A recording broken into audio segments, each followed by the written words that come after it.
మార్తాండాయ నమః. మార్తాండ అంటే సూర్యుడు. ఈరోజు మనం ఈ వీడియోలో మార్తాండ దేవాలయం గురించి మాట్లాడుకోబోతూ ఉన్నాం. ముస్లిమ్స్ దండయాత్రలలో విధ్వంసమైన దేవాలయం గురించి మాట్లాడుకోబోతూ ఉన్నాం. ఆర్టికల్ 370 రద్దు తర్వాత జమ్మూ కాశ్మీర్ ప్రాంతంలో తిరిగి పునర్వైభవాన్ని తీసుకురావడానికి ప్రభుత్వం చేయబోతున్న కృషి గురించి మనం మాట్లాడుకోబోతూ ఉన్నాం. ముస్లిం రాజుల దండయాత్రలలో అత్యంత దారుణంగా ధ్వంసమైన మార్తాండ దేవాలయం, అసలు ఆ దేవాలయం ఏమిటి, ఎలా ఉంటుంది, ఎవరు నిర్మించారు, ఎప్పుడు ధ్వంసమయ్యింది, ఇప్పుడు ఏం చేయబోతున్నారు, ఈ విషయాలన్నీ ఈ వీడియోలో మనం మాట్లాడుకోబోతూ ఉన్నాం. ఈ వీడియో తెరిచి చూస్తున్నందుకు గాను మీ అందరినీ నేను ప్రత్యేకంగా అభినందిస్తూ ఉన్నాను. అన్నట్టు మా ఛానల్ నచ్చితే సబ్స్క్రైబ్ అవ్వండి, వీడియో నచ్చితే ఒక లైక్ కొట్టండి, నచ్చకపోతే డిస్లైక్ కొట్టండి. మీ అభిప్రాయాలు కామెంట్ సెక్షన్లో రాసి మాతో పంచుకోండి. జమ్మూ కాశ్మీర్లోని మార్తాండ దేవాలయానికి సంబంధించి ఈ సోమవారం అంటే ఏప్రిల్ 1వ తేదీ మధ్యాహ్నం 2 గంటలకు సివిల్ సెక్రటేరియట్లో ఆఫీస్ ఛాంబర్ రూమ్ నెంబర్ 2/40లో అనంతనాగ్ జిల్లాలో ఒక పెద్ద మీటింగ్ జరగబోతోంది. ఆ మీటింగ్ కు జమ్మూ కాశ్మీర్లోని principal secretary of the government, department of culture, ఇంకా మరికొంతమంది అక్కడికి వస్తూ ఉన్నారు.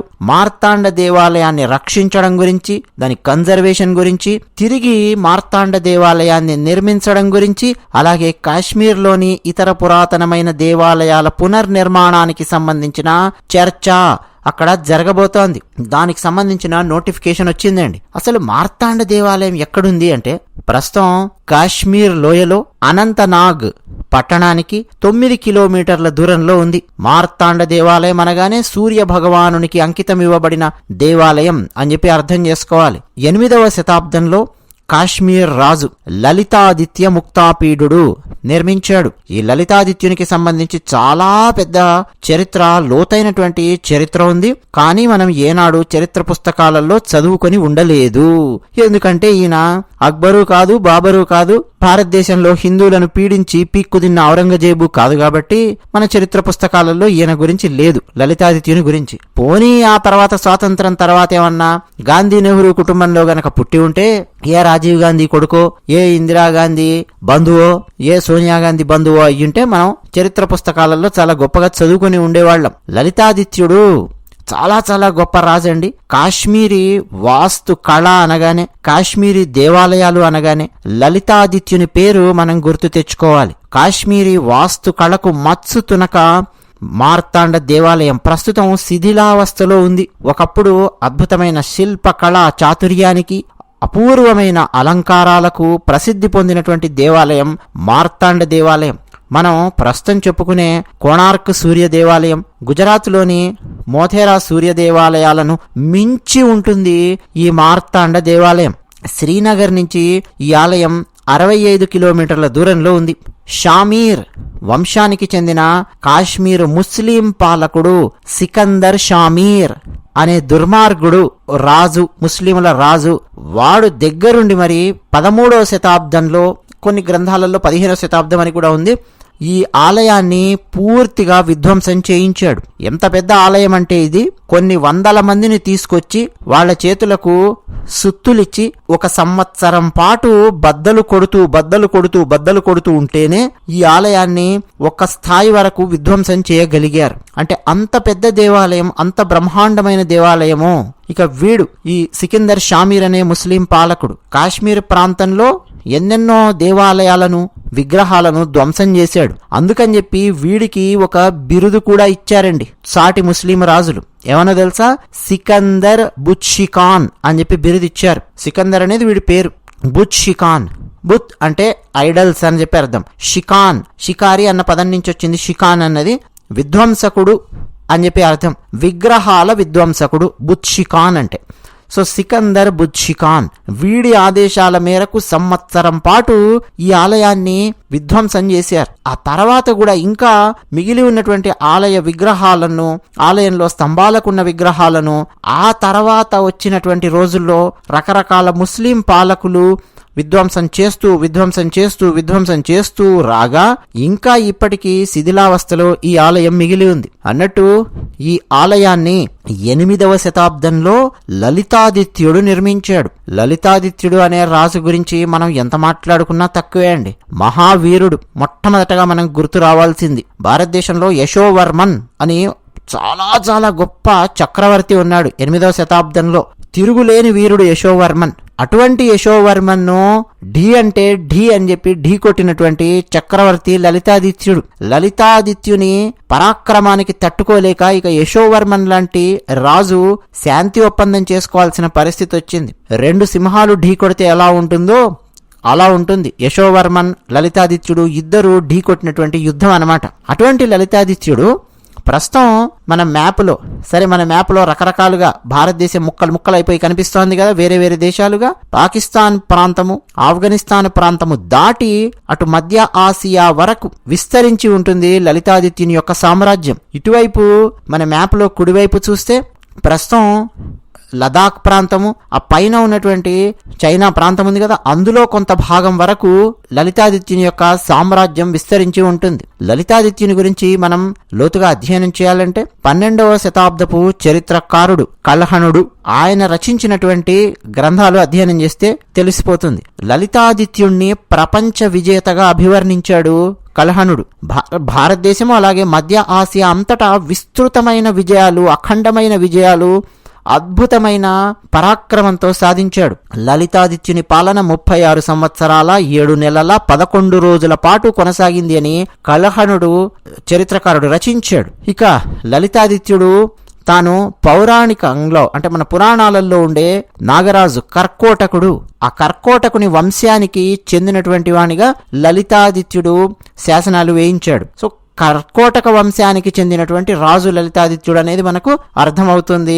భారతీయ సనాతన ధర్మానికి చెందినటువంటి రాజు, భారతీయ సనాతన ధర్మపు కాషాయ జెండా రెపరెపలను మధ్య ఆసియా దాకా తీసుకెళ్లినటువంటి చక్రవర్తి లలితాదిత్యుడు. లలితాదిత్యుని దెబ్బకు 8వ శతాబ్దంలో ముస్లిమ్స్ మన భారతదేశం వైపు దండెత్తి రావాలి అంటే ప్రస్తుతం పాకిస్తాన్లో ఉన్నటువంటి ప్రాంతం ఉంటుంది కదా, పాకిస్తాన్ పంజాబ్ ప్రావిన్స్, అక్కడి దాకా మాత్రమే కొంత భాగం వరకు ఆ ఎడ్జ్ దాకా రాగలిగారు. అది దాటి రావాలంటే లలితాదిత్యుని భయం. లలితాదిత్యుని సేనలు వచ్చి పడ్డాయంటే ఊచకోత కోసి పారేస్తారు. అందువల్ల లోపలికి రాలేకపోయారు, భారతదేశం లోపలికి.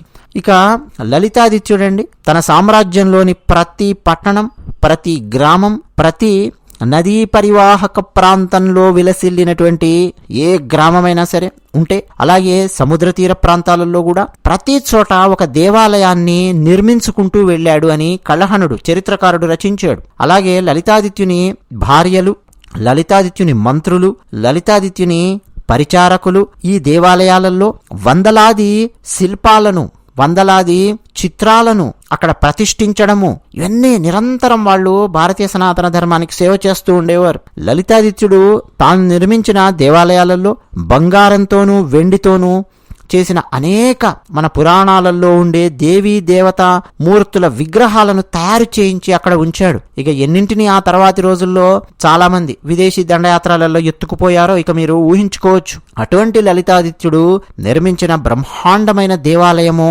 మార్తాండ దేవాలయము. కాశ్మీరీ వాస్తు కళకు ఒక అద్భుతమైన ఉదాహరణ.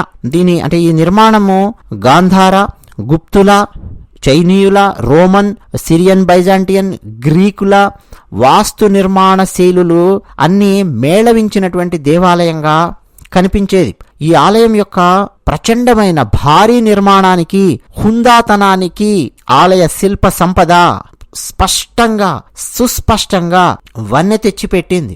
బ్లూ లైమ్ స్టోన్ ని ఎక్కడెక్కడి నుంచో అండి తీసుకొచ్చి ఈ ఆలయాన్ని నిర్మించారు. మోర్టార్ ఉపయోగించారు. ఇనుప బోల్టులతో అనుసంధానం చేశారు.